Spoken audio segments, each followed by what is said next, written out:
अभी तक आपने एस्ट्रो तक को सब्सक्राइब नहीं किया है तो सब्सक्राइब करें, शेयर करें और ज्यादा से ज्यादा कमेंट्स करें। शिवलिंग का वास्तविक अर्थ क्या है?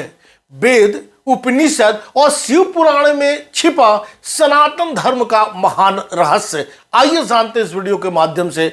ओम नमः शिवाय, हर हर महादेव। मैं हूं डॉक्टर श्रीपति त्रिपाठी, आप सभी श्रद्धालुओं का हार्दिक स्वागत करता हूं। आज हम एक ऐसे विषय पर चर्चा करने जा रहे हैं जिसके बारे में बहुत कुछ कहा जाता है, बहुत कुछ सुना जाता है, लेकिन बहुत कम लोग जानते हैं उसके वास्तविक शास्त्रीय और आध्यात्मिक अर्थ को जानते हैं। विषय है शिवलिंग का वास्तविक अर्थ क्या है। क्या शिवलिंग केवल पूजा का एक प्रतीक है? क्या इसका उल्लेख वेदों और पुराणों में मिलता है? क्या इसका कोई वैज्ञानिक और आध्यात्मिक रहस्य भी है? और भगवान शिव ने इसी स्वरूप को अपनी आराधना का माध्यम क्यों बनाया? आज हम इन सभी प्रश्नों का उत्तर वेद, उपनिषद, शिव पुराण, लिंग पुराण और सनातन दर्शन के आलोक में समझेंगे। यदि आप भगवान शिव के सच्चे भक्त हैं तो इस वीडियो को अंत तक अवश्य देखें, क्योंकि संभव है कि आज के बाद आपकी शिव भक्ति का दृष्टिकोण पूरी तरह बदल जाओ। शिवलिंग शब्द का वास्तविक अर्थ जानते हैं। सबसे पहले शिव और लिंग, इन दोनों शब्दों का देखिए कितना महान अर्थ है और इस अर्थ को समझना भी आवश्यक है। शिव का अर्थ है कल्याण, मंगल, शांति, परमानंद और लिंग का अर्थ है चिन्ह, प्रतीक, संकेत। संस्कृत में लिंग उस माध्यम को कहा जाता है जिसके द्वारा किसी अदृश्य सत्य का ज्ञान हो, अर्थात शिवलिंग का अर्थ है कल्याणकारी परम सत्य का प्रतीक।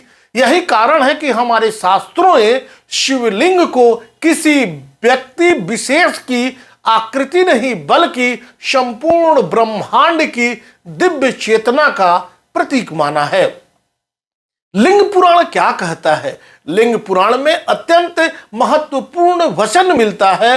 लिंगम इत्युच्यते यस्मिन् सर्वम लीयते पुनः, अर्थात जिसमें संपूर्ण सृष्टि अंत में विलीन हो जाती है और जिससे पुनः संपूर्ण सृष्टि उत्पन्न होती है, वही लिंग है। जरा इस वचन की गहराई को समझिए। हम सब कहां से आए? यह ब्रह्मांड कहां से उत्पन्न हुआ और अंत में कहां जाएगा? शास्त्र कहते हैं सब उसी परम चेतना से उत्पन्न हुआ है और उसी में विलीन होगा। शिवलिंग उसी अनंत सत्ता का प्रतीक है।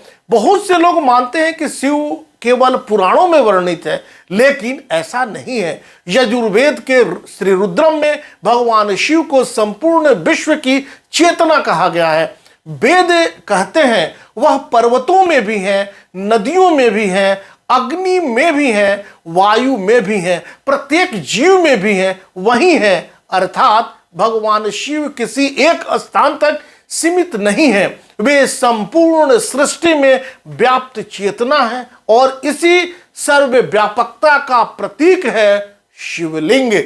शिवलिंग की आकृति ऐसी क्यों है? यह प्रश्न बहुत महत्वपूर्ण है। जब किसी मूर्ति का निर्माण होता है तो उसमें हाथ, पैर, आंख, मुख आदि बनाए जाते हैं, लेकिन शिवलिंग में ऐसा कुछ नहीं है। क्यों?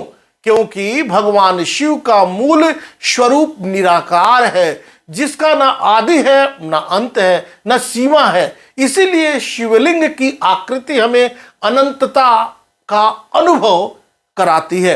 वह कहती है परमात्मा को किसी आकार में सीमित मत करो, वह हर दिशा में है, हर कण में है, हर जीव में है। क्या आपने कभी ध्यान दिया है कि शिवलिंग कभी अकेला नहीं होता, उसके नीचे एक आधार होता है। इसे शक्ति पीठिका कहा जाता है। ऊपर का भाग शिव है, आधार शक्ति है। इस सनातन दर्शन कहता है शिव बिना शक्ति के निष्क्रिय है और शक्ति बिना शिव के दिशाहीन। सृष्टि तभी चलती है जब चेतना और ऊर्जा साथ हो। यही शिव और शक्ति का रहस्य है। शिव पुराण में प्रसिद्ध कथा आती है कि एक बार ब्रह्मा और विष्णु में विवाद हुआ कि दोनों में महान कौन है, दोनों में श्रेष्ठ कौन है। तभी उनके बीच एक अनंत प्रकाश स्तंभ प्रकट हुआ। ब्रह्मा ऊपर गए, विष्णु नीचे गए, लेकिन किसी को उसका आदि और अंत नहीं मिला। तब भगवान शिव उस समय ज्योति से प्रकट हुए। इस कथा का अर्थ केवल चमत्कार नहीं है, इसका संदेश है परम सत्य की कोई सीमा नहीं होती। अहंकार उसे कभी नहीं जान सकता। विनम्रता और भक्ति ही परमात्मा तक पहुंचने का सरल मार्ग है। शिवलिंग पर जल क्यों चढ़ाते हैं? भगवान शिव को जल की आवश्यकता है? नहीं, जल हमें बदलने के लिए चढ़ाया जाता है। जल शीतलता का प्रतीक है। जब हम शिवलिंग पर जल अर्पित करते हैं तब हम यह संकल्प लेते हैं, जैसे यह जल निर्मल है वैसे ही मेरा मन भी निर्मल हो जाए, जैसे यह जल शीतल है वैसे ही मेरा स्वभाव भी शांत हो। यही जलाभिषेक का वास्तविक अर्थ है। दूध से अभिषेक क्यों? दूध पवित्रता का प्रतीक है, दूध करुणा का प्रतीक है, दूध मातृत्व का प्रतीक है। जब हम दूध अर्पित करते हैं तो यह संकल्प लेते हैं, हे महादेव, मेरे भीतर भी करुणा और पवित्रता का वास हो। बिल्वपत्र का महत्व जानिए इस वीडियो के माध्यम से। बिल्वपत्र भगवान शिव को अत्यंत प्रिय है। उसकी 3 पत्तियां हमें 3 महत्वपूर्ण बातें सिखाती हैं। मन शुद्ध हो, वाणी मधुर हो, कर्म पवित्र हो। कुछ विद्वान इसे त्रिदेव का प्रतीक मानते हैं, कुछ इसे 3 गुणों का भी प्रतीक मानते हैं और कुछ इसे भगवान शिव के 3 नेत्रों का भी। सभी अर्थ हमें एक ही दिशा में ले जाते हैं, जीवन में संतुलन। भस्म क्यों धारण करते हैं भगवान शिव? भगवान शिव अपने शरीर पर भस्म लगाते हैं।